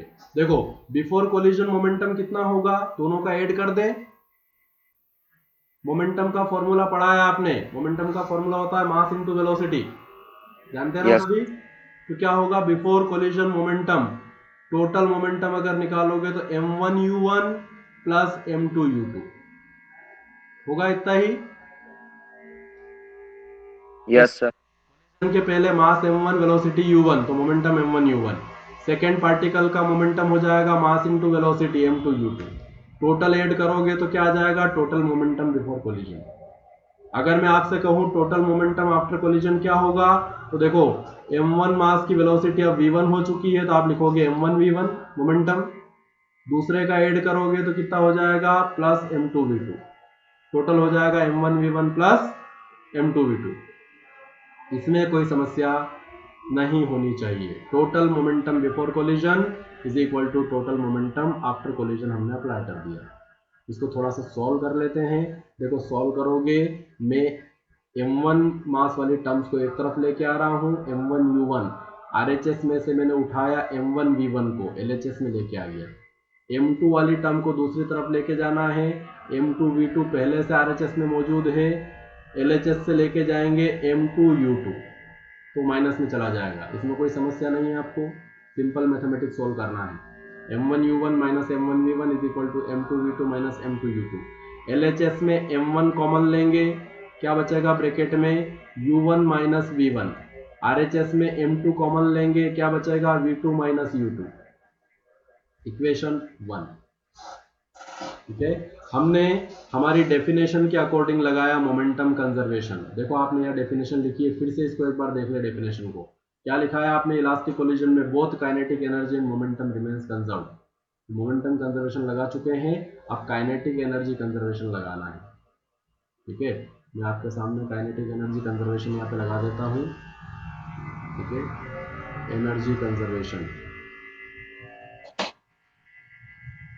एनर्जी कंजर्वेशन का मतलब क्या लिखोगे, इसको बोलो क्या लिखना चाहिए, Total energy before collision. Total kinetic energy before collision बराबर होनी चाहिए किसके, बोलो, total kinetic energy Total kinetic energy after collision. After collision. ठीक है, दोनों पार्टिकल की टोटल एनर्जी निकाल लो, कोलिजन के पहले और कोलिजन के बाद एनर्जी निकाल लो, इक्वेट कर दो। Total kinetic energy before collision क्या लिखोगे, काइनेटिक एनर्जी का फॉर्मूला आपको पता है हाफ mv स्क्वायर, तो क्या लिखोगे, हाफ m1u1 स्क्वायर, पहली बॉडी की काइनेटिक एनर्जी, इसमें प्लस करोगे दूसरी की kinetic energy, half m2u2 square. ये दोनों की काइनेटिक एनर्जी को ऐड कर दिया कोलिजन के पहले। कोलिजन के बाद क्या हुआ, देखो हाफ m1v1 स्क्वायर, दूसरे की वेलोसिटी v2 है, हाफ m2v2 स्क्वायर। तो total kinetic energy before collision बराबर कर दिया total kinetic energy after collision. यहां पर भी मैं m1 वाली टर्म को LHS में और m2 वाली टर्म को RHS में रखना चाहता हूं। देखो क्या करोगे सॉल्व करके, half m1u1 square as it is, ये m1 वाली टर्म को RHS से उठाओ, LHS में लेके आ जाओ, तो वो माइनस हो जाएगी। समझ में आता है आपको, यहाँ पे RHS में m2 वाली term as it is m2v2 square, ये m2 वाली टर्म को LHS से ले जाओ RHS में, तो माइनस हो जाएगी हाफ m2u2 स्क्वायर। बहुत सिंपल सा मैथमेटिक्स है, इसमें कोई समस्या किसी को नहीं होनी चाहिए। ठीक है, LHS RHS दोनों में से हाफ कॉमन ले लोगे, एक दूसरे से कैंसिल आउट हो जाएगा। ठीक है, उसके बाद चलो मैं ले ही लेता हूं, यहाँ पे हाफ m1 कॉमन ले लिया, क्या बचेगा ब्रैकेट में, u1 square minus v1 square. RHS में क्या कॉमन लोगे, हाफ और m2, क्या बचेगा ब्रैकेट में, v2 square minus u2 square.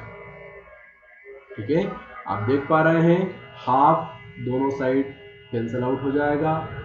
ठीक है, इसको हम क्या लिख सकते हैं, ध्यान दें, m1 as it is v1 square minus u1 square, क्या लिखा जा सकता है इसको, बोलो जल्दी, U1 plus V1 into U1 minus V1. है ना, u1 plus v1 into u1 माइनस v1, ऐसा लिखा जा सकता है। सभी लोगों ने मैथमेटिक्स के अंदर बहुत सिंपल मैथमेटिक्स हम 8th 9th क्लास की यूज कर रहे हैं, आपने ऐसा पढ़ा है, A square minus B square is equal to A plus B in bracket A minus B, ना, आप जानते हैं कि ऐसा होता है। A square minus B square को क्या लिख सकते हैं, A plus B A minus B, पढ़ा है ना सबने। Yes, sir. Yes sir. चलिए, Yes. तो v1 square minus u1 square minus v1 square को u1 प्लस v1 u1 माइनस v1 लिख चुके हैं। RHS में चले जाओ, m2, यहां पर भी क्या लिख दोगे, v2 प्लस u2 मल्टीप्लाई कर दोगे v2 minus u2, this is second equation.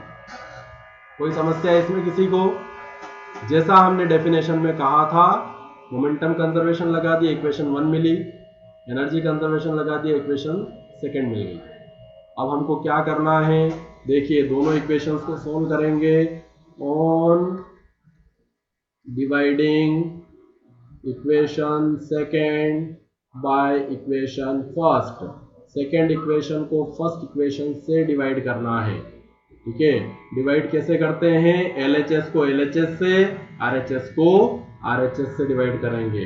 ध्यान देंगे, देखो मैं पूरा नहीं लिख रहा हूँ, आपके सामने केवल दोनों इक्वेशन देख लो आप।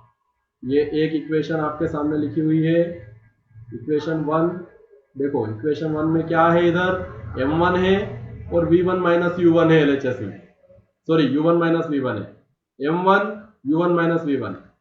इधर देखो सेकेंड में m1 u1 माइनस v1, ये कैंसिल हो जाएगा, कोई दिक्कत नहीं है, क्या बचेगा, केवल u1 प्लस v1। देख पा रहे हैं क्या सभी, yes sir.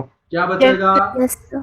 u1 plus v1 बच जाएगा केवल, देख लो आप, पूरा तो नहीं लिखना है, No, sir. आपको एग्जाम में लिखना पड़ेगा लेकिन, हो भाई, चलो मैं भी लिख ही देता हूँ, तुम बोलोगे कि सर आपने तो लिखा नहीं था, हमने भी नहीं लिखा है, नंबर तो देने पड़ेंगे, नंबर मिलेंगे नहीं फिर, है ना। आजकल सारी ये भी समस्याएं बहुत हो गई है मार्क्स की।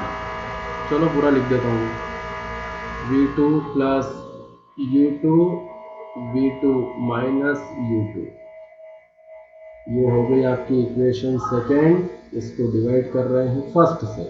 देखो फर्स्ट देख लो एक बार में, m1 u1 माइनस v1, m2 v2 minus v2।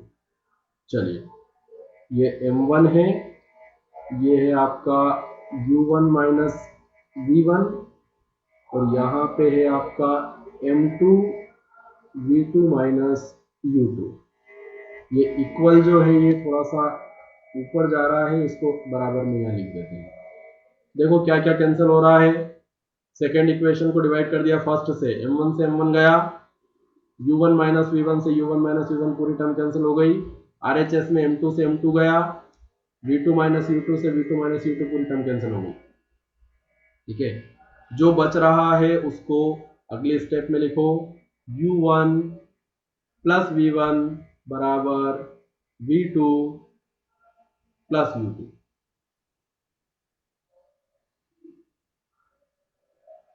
ये इक्वेशन आपको यहाँ पे मिल रही है। ठीक है, तो यहां से हम क्या करेंगे, देखो इसको नाम दे देते हैं इक्वेशन थर्ड। ठीक है, अब आपके सामने थर्ड इक्वेशन से आप v1 या v2 जो आपको निकालना हो वो आप निकाल सकते हो। ठीक है, मैं यहां पे लिख रहा हूं फ्रॉम इक्वेशन 3 वही वाला लिख देते हैं। ये थर्ड इक्वेशन से देखो मैं क्या लिख सकता हूं, क्या ऐसा कर सकता हूं मैं, थर्ड इक्वेशन से मैं v2 बराबर u1 plus v1 minus u2 ऐसा लिख सकता हूं क्या, यस और नो, Yes. थर्ड इक्वेशन से हमने लिखा V2 is equal to U1 plus V1 minus U2। ये आपको उठा के पुट करना है इक्वेशन फर्स्ट में, ठीक है। Put in equation first. देखो फर्स्ट इक्वेशन में अगर पुट करोगे तो क्या मिलेगा, ध्यान देंगे V2 को हमने V1 U1 U2 से हटा दिया। देखो U1 V1 U2 है यहाँ पे, ठीक है। फर्स्ट इक्वेशन में जहां V2 दिख रहा है, आपको कहां दिख रहा है, फर्स्ट इक्वेशन में V2 ये दिख रहा है यहाँ पे V2, ठीक है। अगर V2 को हटा दोगे V1 के टर्म में तो देखो केवल क्या बच जाएगा आपके पास, केवल V1 बच जाएगा अननोन के। समझ पा रहे हैं क्या? V2 को हटाओगे तो बचेगा क्या, V1। मतलब आप V2 की वैल्यू फर्स्ट इक्वेशन में पुट करके क्या फाइंड कर सकते हो, V1 फाइंड कर सकते हो। आया ना? V1 fine. Yes sir. कर पाएंगे? चलो देखो मैं ये first equation as it is उठा रहा हूं यहां से, ठीक है। इसमें वैल्यू पुट करेंगे, है ना। M1 के बाद क्या है ब्रैकेट में, U1 माइनस V1। देखो मैं फर्स्ट इक्वेशन ये लिख रहा हूं यहाँ पे, M1 ब्रैकेट में U1 माइनस V1 is equal to M2 bracket में था V2 माइनस U2। ये फर्स्ट इक्वेशन यहाँ लिखी हुई है नीचे, देखो उठा लिया देखिए, ठीक है। ये उठाकर यहां से यहां पुट कर देना है V2 की जगह, ये दिख रहा है आपको V2, ठीक है। इस V2 में इसकी वैल्यू पुट करेंगे। देखो V2 में वैल्यू पुट करने पर क्या मिलेगा आपको, ध्यान देंगे। अच्छा हम इसको सोल्व भी करते चलते हैं साथ में, M1 का फिर मल्टीप्लाई कर दूं मैं अंदर, ठीक है। M1 का मल्टीप्लाई करूंगा तो क्या मिलेगा, M1 U1 minus M1 V1। LHS में अंदर मल्टीप्लाई कर दिया M1, ये M2 एज इट इज, ठीक है। V2 की जगह पुट कर रहा हूं मैं U1 plus V1 minus U2, ये पुट कर दिया V2 की वैल्यू को, ये पीछे minus U2 as it is. इसमें कोई समस्या आपको नहीं होनी चाहिए। और सॉल्व करेंगे M1 U1 minus M1 V1। बच्चों जैसा गणित है बेटा, इसको सॉल्व करना है सिंपल, इसमें फिजिक्स का कोई काम नहीं है ना। एक डेफिनेशन में फिजिक्स खत्म हो गई ऊपर, momentum kinetic energy remains conserved, बस लगा दो बाकी फॉर्मूला, ठीक है। यहां पे सॉल्व करेंगे, क्या दिक्कत हो रही है भाई, चलिए M2 V1 सॉरी V1 नहीं है, पहले U1 है, U1 plus V1 minus 2U2, ठीक है। अब M2 को अंदर मल्टीप्लाई करेंगे, LHS को एज इट इज लिखो, M1 U1 minus M1 V1। M2 को मल्टीप्लाई करोगे तो क्या लिखोगे, देखो M2 U1 plus M2 V1 minus 2M2 U2। कर दिया M2 का मल्टीप्लाई अंदर, इसमें किसी को कोई समस्या नहीं होनी चाहिए। अब देखें, मुझे कुल मिलाकर V1 चाहिए, बात इतनी सी है। यहाँ पे V1 है, यहाँ पे V1 है, ठीक है। मुझे V1 यहां से फाइंड करना है, क्योंकि बाकी सब मुझे पता है। कौन कौन पता है, देखो मासेस मुझे मालूम है, M1 M2 मुझे पता है, ठीक है। इनिशियल वेलोसिटी भी मुझे पता है, क्योंकि पहले से चल रहे थे वो, तो टकराने के बाद की वेलोसिटी निकालना है। U1 नॉन है, U1 नॉन है, U2 भी नॉन है, मतलब ये पूरी टर्म नॉन क्वांटिटी है, ये पूरी टर्म नॉन क्वांटिटी है, ये पूरी टर्म नॉन क्वांटिटी है, ठीक है। यहां M1 पता है, यहां M2 पता है, केवल अननोन कौन है, V1। हमें V1 फाइंड करना है। V1 मतलब velocity of first particle after collision, collision के बाद उसकी वेलोसिटी कितनी हो गई है हमको निकालना है, ठीक है। तो V1 फाइंड करने के लिए क्या करो, V1 वाली टर्म्स को एक तरफ लेकर जाओ। देखो V1 वाली टर्म को मैं एक तरफ लेके जा रहा हूं, ध्यान देंगे। यहां पे है M2 V1 प्लस में, एज इट इज लिखा मैंने, ठीक है। ये माइनस वाली टर्म इधर जाके प्लस हो जाएगी, M1 V1। ये बात आपको समझ में आ रही है। मैं M1 V1 को लेके गया हूं कहां पे, RHS में, पहले लिखा मैंने LHS में, लेकिन मैं RHS में लेके गया हूं। अगर आपको ये नहीं समझ में आता है कि ऐसा कैसे कर दिया, तो अपन एक काम करते हैं, इसको सीधे ही लिख लेते हैं, है ना, जैसा है वैसा। M1 U1 को एज इट इज लिखा, ठीक है, माइनस M2 U1, ये वाली टर्म भी इधर लेके आ गए, प्लस 2M2 U2, ये वाली टर्म भी इधर लेके आ गए। केवल जिसके नीचे है ना, येलो लाइन हमने ड्रॉ कर रखी V1 वाली, उसको RHS में ले जाएंगे। चलो अब ये हो जाएगा M2V1 प्लस ये वाली टर्म RHS में जाके हो जाएगी M1V1। ये बात सबको समझ में आती है, इसमें कोई दिक्कत नहीं है। ठीक है, हमें यहाँ पे V1 फाइंड करना है, V1 कॉमन ले लिया, क्या बचेगा ब्रैकेट में M1 प्लस M2। इसमें किसी को कोई दिक्कत नहीं होना चाहिए।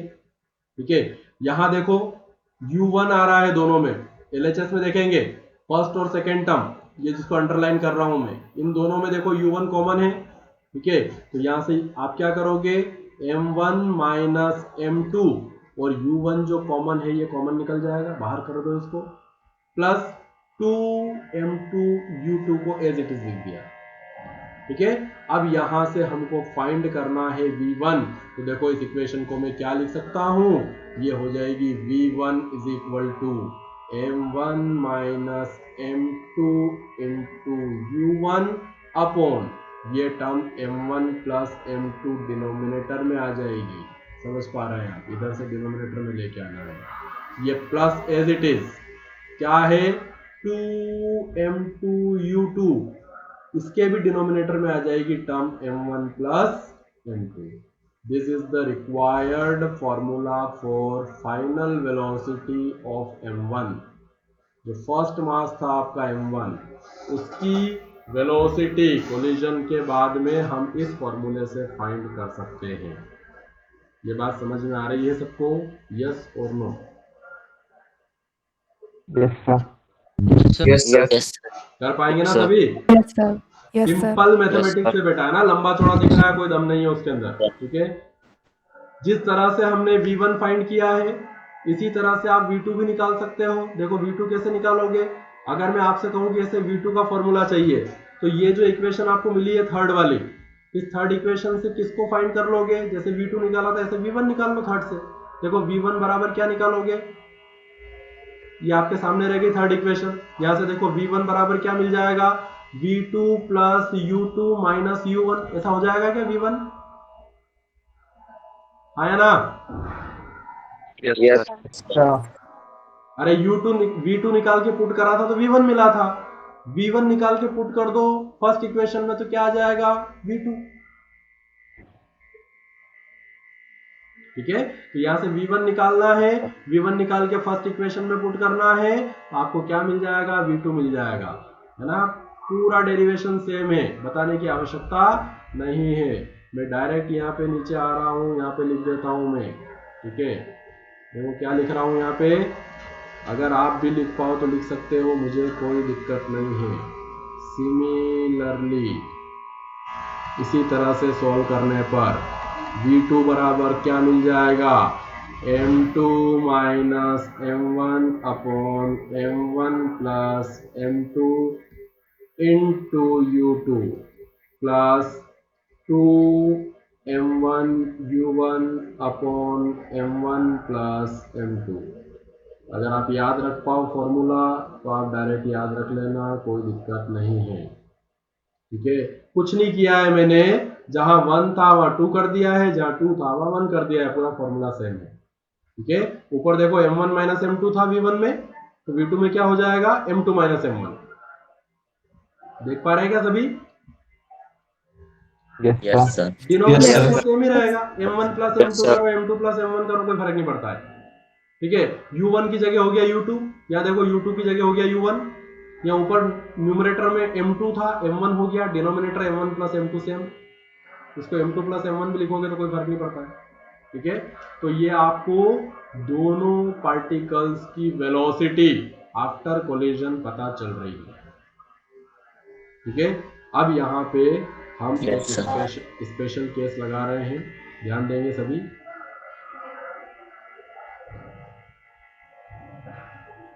स्पेशल केस, ठीक है, पहला केस क्या लिख रहा हूं मैं स्पेशल केस में, देखें, if both masses are same या इक्वल, मतलब M1 और M2 बराबर है, उसको M मान लेते हैं। अगर दोनों पार्टिकल जो आपस में कोलाइड कर रहे हैं वो सेम मासेस के हो सकते हैं, इसमें तो कोई दिक्कत नहीं है। ठीक है, जैसे बिलियर्ड है, बिलियर्ड खेलते हैं ना लोग, देखा है आप लोगों ने? यस अरे बिलियर्ड देखा है क्या? कितने लोगों ने देखा है Yes. बिलियर्ड खेलते हुए? Yes. Billiard yes balls, sir billiard balls जो होती है ना, वो सारी बॉल्स इक्वल मासेस की होती है, हाँ या ना? यस सर होती है। अरे Yes, इक्वल sir. मासेस की होती है। आप लोगों ने कैरम तो सबने खेला होगा। Yes, sir. Carrom, carrom Yes, की जो sir. कॉइन्स होती है, मैं स्ट्राइकर की बात नहीं कर रहा हूँ, कॉइन्स कॉइन्स जो गोटियां होती है ना कैरम की, यस वो यस सारी सर। Yes. सेम मासेस की होती है, हाँ या ना? Yes, sir. Yes sir Yes, sir. बस उस केस की हम बात कर रहे हैं। अगर जो पार्टिकल आपस में टकरा रहे हैं उनके मासेस अगर सेम हैं तो हम ऐसा लिख सकते हैं m1 बराबर m2 बराबर m, दोनों मासेस को m मान लेते हैं। तो उस कंडीशन में बोलो v1 बराबर क्या हो जाएगा? देखो ये फॉर्मूले आपके सामने लिखे हुए हैं। अगर m1 और m2 बराबर है तो देखो ये वाली टर्म जीरो हो जाएगी क्या, फर्स्ट वाली टर्म पूरी? Yes sir. Yes m1 minus m2 आ रहा है न्यूमरेटर में, m माइनस m जीरो हो जाएगा, मतलब पहली टर्म पूरी गायब हो जाएगी। ठीक है, इक्वल मासेस वाले केस में क्या बचेगा? यहाँ पे क्या बचेगा? 2m u2 bye m plus m, m2 m1 m2 सबको क्या पुट कर देना है? m पुट कर देना है। तो फर्स्ट टर्म तो जीरो हो गई क्योंकि न्यूमरेटर में माइनस है, m1 minus m2, m minus m हो गया जीरो, पूरी टर्म जीरो। बचेगा क्या? 2m u2 bye 2m। देख लो आप, इसी तरीके से आपको मिलेगा, ये मिलेगा आपको 2m u2 divided by m plus m। देखो m2 को हमने m पुट कर दिया, ये ऊपर m2 था तो इसको m कर दिया, m1 m2 को भी mm कर दिया। ठीक है, इक्वल मास कर दिए हमने। ध्यान देंगे, सॉल्व करने पर क्या मिलेगा? 2m u2 upon m plus m क्या हो जाएगा? 2m। ठीक है, क्या होगा? देखो 2 से 2, m से m कैंसल, क्या बचेगा? u2। इसका मतलब v1 बराबर क्या हो जाएगा? U2। u2। यानी जो पहला मास है m1 पार्टिकल जो है वो m2 पार्टिकल की वेलोसिटी से चलने लगेगा। देखो बिफोर कोलिजन m2 की वेलोसिटी कितनी थी? u2।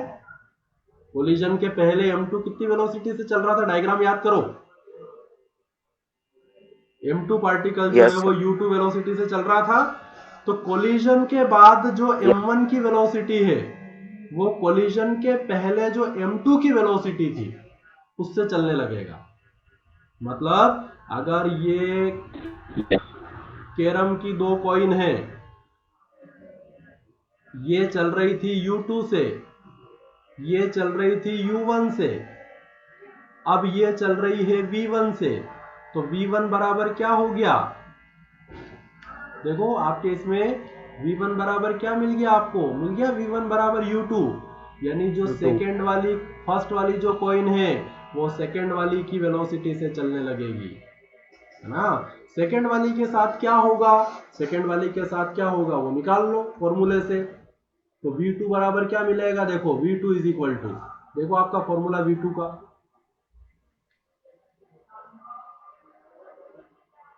ये देखो आपका v2 का फॉर्मूला। v2 में क्या है? m2 minus m1। अगेन दोनों मासेस सेम है तो m माइनस m क्या हो जाएगा? जीरो। ये पहली वाली टर्म क्या हो जाएगी? पूरी तरीके से जीरो। समझ आ रही बात? क्या बचेगा? प्लस के बाद 2m1 u1 bye m1 plus m2। तो जहां जहां पे m लिखा हुआ है, m1 m2 लिखा है, वहां m पुट कर दो। देखो मैं इसको पुट कर रहा हूं 2m u1 बाय mm, ये लिख रहा हूं मैं इसको 2m u1 upon m plus m। देख लो एक बार फिर से, m1 को m लिख दिया, u1 as it is, m1 m2 को दोनों को mm लिख दिया। ये वाली टर्म जीरो हो जाएगी क्योंकि न्यूमरेटर में माइनस है, m माइनस m जीरो, खत्म। चलिए वापस नीचे आ जाओ, इसको सॉल्व करोगे, सॉल्व करने पर क्या मिलेगा? 2m u1 upon m plus m क्या हो जाएगा? 2m। अब आप देख रहे हैं 2 से 2, m से m कैंसिल हो जाएगा, बचेगा क्या? u1। यानी कि v2 बराबर क्या हो गया? u1। देखो v2 बराबर क्या हो चुका है, u1। इसका मतलब सेकेंड पार्टिकल की जो वेलोसिटी है कोलिजन के बाद में वो किसके बराबर हो जाएगी, फर्स्ट पार्टिकल की वेलोसिटी कोलिजन के पहले जो थी। मतलब देखो v1 हो चुका है u2 के बराबर, v2 हो चुका है u1 के बराबर। इसका मतलब दोनों पार्टिकल की वेलोसिटी आपस में क्या हो गई, चेंज। अरे बोलो क्या हो गई, इंटरचेंज हो गई क्या। Yes, sir. Yes, sir. The velocities get interchanged। दोनों पार्टिकल की वेलोसिटीज क्या हो जाएगी, इंटरचेंज हो जाएगी। अगर पहला पार्टिकल जो है अगर वो चल रहा है मान लो 5 मीटर पर सेकेंड से और दूसरा पार्टिकल चल रहा है 7 मीटर पर सेकेंड से, तो अगर ये दोनों पार्टिकल सेम मास के हैं, मासेस इक्वल है, m1 बराबर m2 है, उस कंडीशन में पहला पार्टिकल जो है वो चलने लगेगा। ये 1 मिनट अपन में इसको 15 कर दो, 15 और 7, क्योंकि तेज चलना चाहिए ना इधर वाला, ठीक है। तो पहला पार्टिकल जो है इसकी वेलोसिटी कम होकर कितनी हो जाएगी, दूसरे के बराबर 7 मीटर पर सेकेंड, और दूसरा जो पार्टिकल है इसकी वेलोसिटी बढ़कर कितनी हो जाएगी, 15 मीटर पर सेकेंड, यानी पहले के बराबर। अगर सेम मास के हैं, एक 15 से जाके टकराया 7 वाले से, तो 15 वाले की कम होकर 7 हो जाएगी, 7 वाले की बढ़कर 15 मीटर पर सेकेंड हो जाएगी। समझ गए बात को। Yes, sir. Yes sir.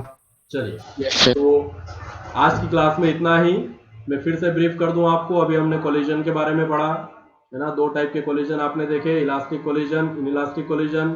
Elastic मतलब काइनेटिक एनर्जी और मोमेंटम दोनों कंजर्व होंगे, इनइलास्टिक में केवल मोमेंटम कंजर्व होगा। हम 1 डायमेंशनल इलास्टिक कोलिजन के बारे में बात कर रहे थे। केस आपके सामने है, before collision, after collision, masses, velocities आपके सामने लिखी है। दोनों केस अप्लाई करना है, 2 इक्वेशन बनेगी, दोनों को सॉल्व करोगे, थर्ड इक्वेशन मिलेगी। थर्ड इक्वेशन से v1 निकाल के फर्स्ट में डालोगे तो v2 आ जाएगा, v2 निकाल के फर्स्ट में डालोगे तो v1 आ जाएगा। दोनों इक्वेशन आपके सामने हैं, यहाँ से फिर केसेस लगा देना है। अभी हमने एक केस देखा है जिसमें दोनों मासेस सेम है, ठीक है। अब हम यहाँ पे सेकेंड केस की बात करेंगे, केस 2, ठीक है। If m2 is at rest, यानी एक पार्टिकल मूव कर रहा है और जो दूसरा पार्टिकल रेस्ट में है उससे जाके टकरा रहा है। m2 रेस्ट में है, इसका मतलब क्या हुआ, u2 0 हो जाएगा, हाँ या ना। Yes. Yes, sir. अगर m2 रेस्ट में है, Yes, इसका sir. मतलब m2 की जो इनिशियल वेलोसिटी थी टकराने के पहले वो क्या हो जाएगी, 0 हो जाएगी, जिसको आपने क्या 0 माना था, u2 माना था। इस केस के बारे में हम अगली क्लास में चर्चा करेंगे। चलिए सभी लोग अपनी अपनी अटेंडेंस बोलेंगे, अटेंडेंस बोल के लीव करेंगे। Yes.